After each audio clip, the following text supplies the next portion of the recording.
Hey everyone, welcome back to the third video in my Start Stamping series.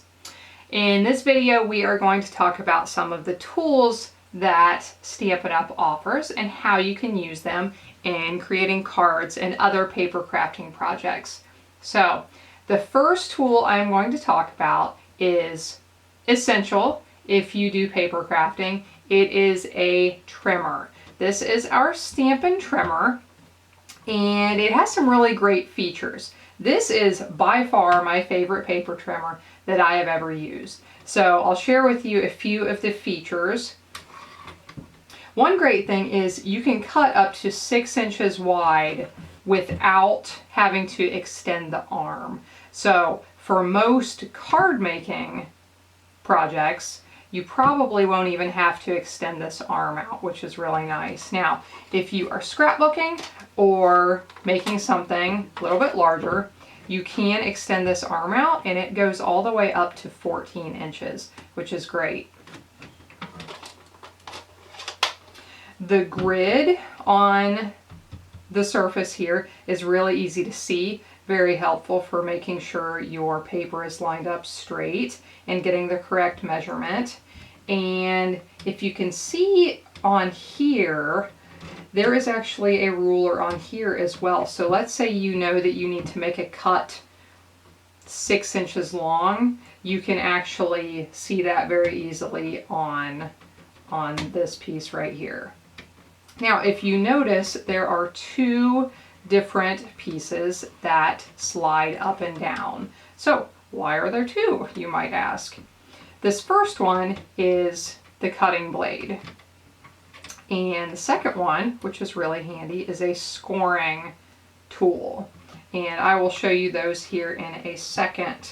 So as I'm showing you these tools today, we are basically going to create a card. So the first thing I need to do to create my card is to cut a piece for the card base. So I'm going to take a piece of 8.5 by 11 cardstock and cut it in half.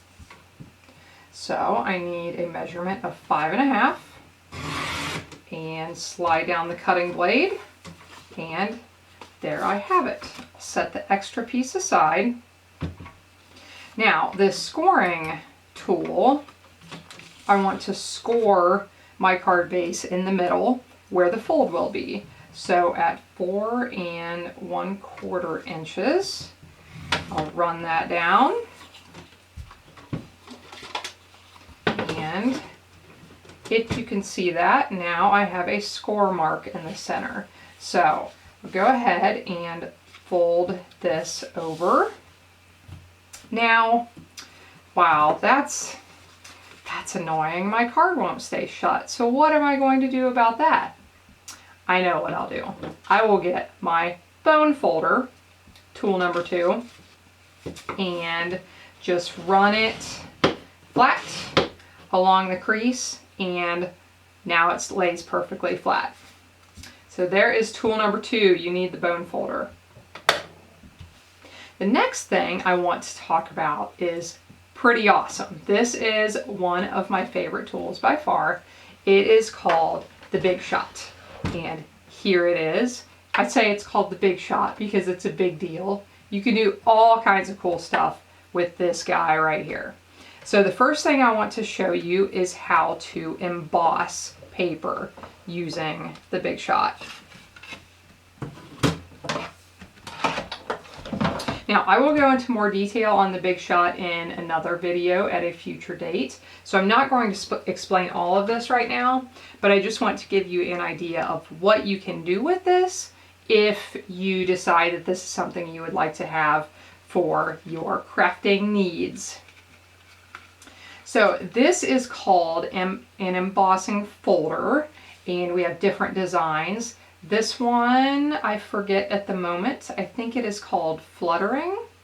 I will have a list of all of the things I used today at the end of the video, and with the item numbers if you would like to order any of them. So we are going to use the butterfly. So I place my paper in between the folder, and I place my folder in in between the cutting pads. And I laid this on top of the platform and crank it through.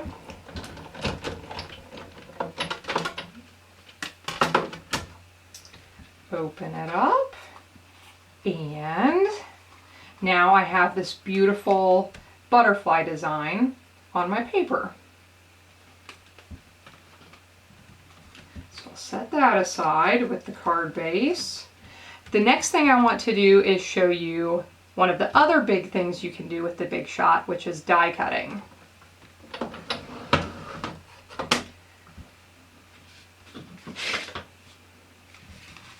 We are going to cut this beautiful big butterfly.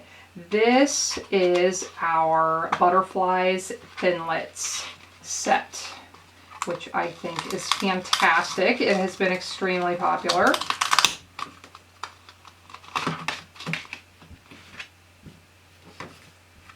Now here is a handy little tip. If you are cutting intricate dies such as this one, if you place a piece of waxed paper between your cardstock and the die, it will make your life easier, and I'll show you why here in a couple of minutes.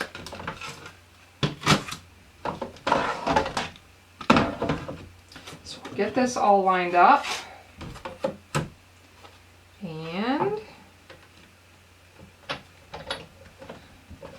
crank this one through. Now, because this one is intricate, I am going to go back through again just to make sure it is all cut.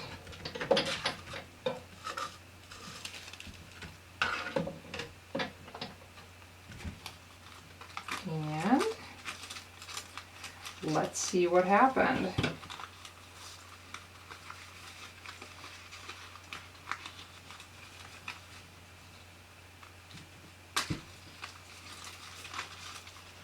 Now, typically they cut easier than that. I just cut one a couple of minutes ago that worked perfectly. So that one took a little bit of encouragement to come apart.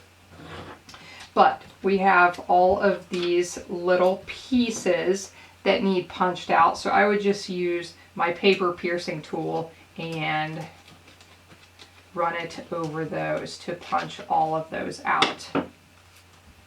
Now, after I do that, here is the finished butterfly. Isn't that beautiful? And it took very little effort. So I will add that to my stack of card materials. Now, the next thing I want to show you are some of my favorites, and these are perfect for all levels of crafters because they're so easy to use, which is punches. Now, who doesn't have or want to have a collection of like 50 punches? I don't know. If you're new to this, you may think I'm nuts, but someday you're gonna wish you had a lot of these. So, I already stamped these flowers.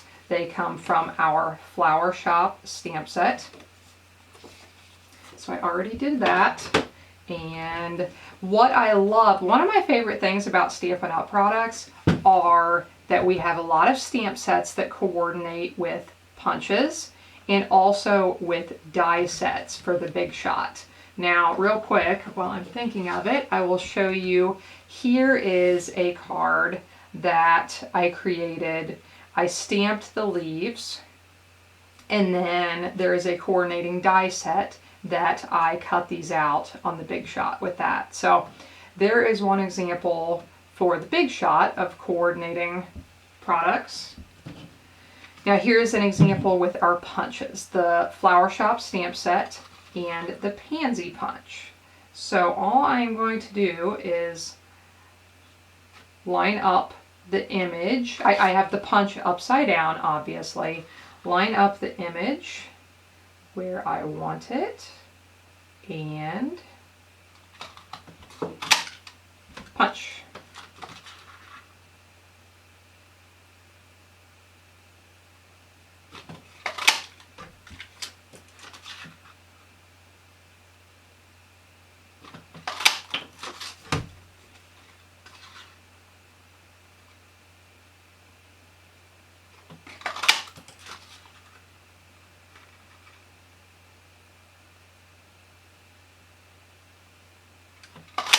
All right, and I'm going to leave the 6th one there for something I will show you in a moment. Okay, so we have 5 lovely flowers to add to the collection.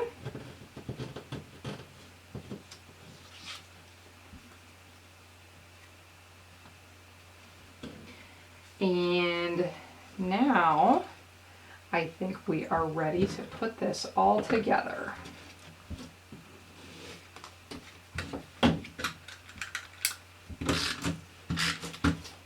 Now I will do a separate video on adhesives, so check back for that one. It will be the 4th video in my Start Stamping series.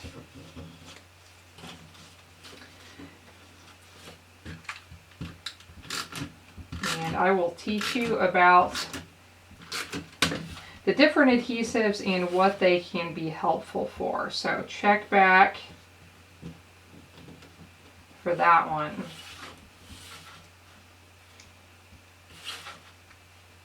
Let's see how I would like to place these. That looks good. And I'm going to attach the butterfly with some of our multi-purpose glue. And I'm only going to put this down the center of the butterfly because I want the wings to pop up.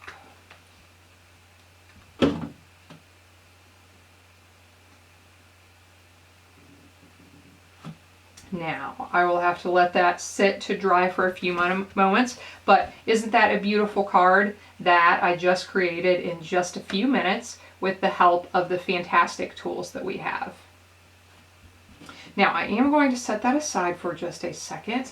I can't finish our tools video without sharing our wonderful scissors with you.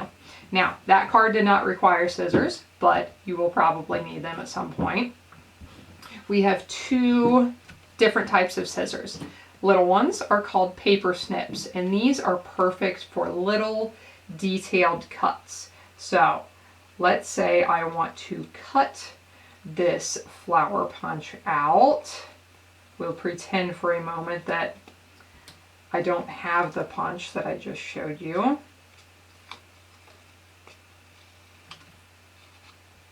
These are perfect for detailed little cuts. You can cut all the way into corners without that extra little tear that a lot of times you get at the end of a cut with other types of scissors. These are perfect for little details. And our craft scissors, which are the big daddies, these things are awesome if you are making longer cuts or just any kind of general cutting. These are fantastic, and I promise if you purchase these in years to come, you will be glad that you did it. So that is the basics of the tools. Here is our lovely card again that we created, and I hope that you learned something, and I hope that you saw some tools that you think could help you with your projects. So thanks for joining in, and hope to see you at the next video about adhesives.